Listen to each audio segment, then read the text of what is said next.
ఆమె మనం మూడో ముఖ్యమంత్రిగా చేయడం మన తెలంగాణ ప్రజల ఒక బాధ్యత అని మనం గుర్తించాలి. వాస్తవానికి తెలంగాణ రాష్ట్రానికి ఒక మహిళా ముఖ్యమంత్రి అనేది అవసరం. తెలంగాణ ముఖ్యమంత్రిగా నెక్స్ట్ కవితమ్మ రావడం మన తెలంగాణ ప్రజలు చేస్తున్నటువంటి ఒక పెద్ద గొప్ప సౌభాగ్యం అని గుర్తించాలి మన తెలంగాణ ప్రజలు. ఇప్పుడు మహిళలకు 33% ఏదైతే రిజర్వేషన్ ఉందో దాన్ని బీజేపీ వాళ్ళు ఎక్స్టెండ్ చేస్తున్నారు. నిజంగా అది గర్వకారణం, జాతికి గర్వకారణం.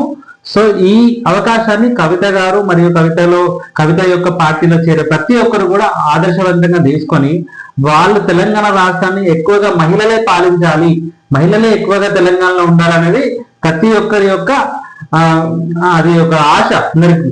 తెలంగాణ జాగృతి పార్టీ పెట్టడం కవితమ్మ మనకిచ్చిన వరం.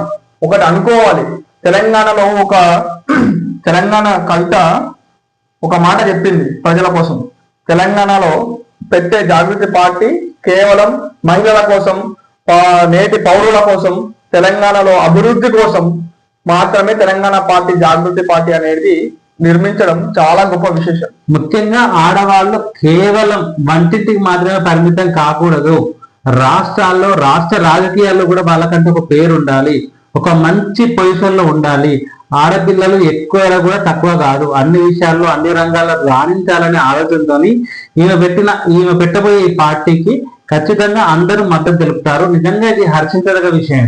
ఏప్రిల్ 20 మీరు చూడండి, తెలంగాణ కోసం ఏం చేస్తుంది, ఎలా చేస్తుంది, తెలంగాణని ఎలా అభివృద్ధి చేస్తుందో కూడా మీకు చెప్తుంది. మీరు దాన్ని అవగాహించాలి, మీరు దానికి సపోర్ట్ చేయాలని మేము కోరుతున్నాం. ఎందుకంటే రాష్ట్రాలు వేరు, రాజకీయాలు వేరు, రాష్ట్రాల్లో ఉన్న పార్టీలు వేరు కావచ్చు, నా పార్టీ కూడా వేరు కావచ్చు, నీ పార్టీ కూడా వేరు కావచ్చు, మన పార్టీ వైఎస్ఆర్సీపీ కావచ్చు, ఏదైనా కావచ్చు. కానీ ఆడపిల్లని ఎంకరేజ్ చేయడం అనేది ప్రతి ఒక్క భారతదేశ పౌరుడి బాధ్యత. తెలంగాణ కోసం కవిత పడే కష్టం మనం అందరం గుర్తించాలి. కవితమ్మను నెక్స్ట్ ముఖ్యమంత్రిగా, తెలంగాణ మూడవ ముఖ్యమంత్రిగా మనం అందరం ఎన్నుకోవాలి. తెలంగాణలో కవితమ్మని ఒక ముఖ్యమంత్రిగా చేసి మన తెలంగాణ డెవలప్మెంట్ చేసుకోవాలి. తెలంగాణలో ఎలాంటి తప్పులు ఉన్నాయి, ఎలాంటి అక్రమాలు జరిగినాయి, ఎలాంటి అభివృద్ధి జరగలేదో వాటి గురించి తెలుసుకొని తెలంగాణలో కవితమ్మను ముఖ్యమంత్రిగా చేసి మనకు కావాల్సిన డెవలప్మెంట్ ని మనం చేసుకోవాలని కోరుతున్నాం. నిజంగా కవిత గారు, మీరు రాజకీయాల్లోకి రావడం అందరికీ ఆదర్శం.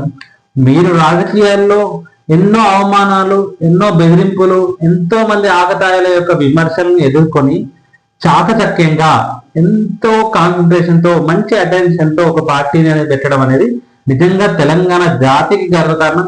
తెలంగాణ మహిళా లోకానికి మీరు ఆదర్శం. సో తెలంగాణ రాష్ట్రంలో మీకంటూ ఒక ప్రత్యేక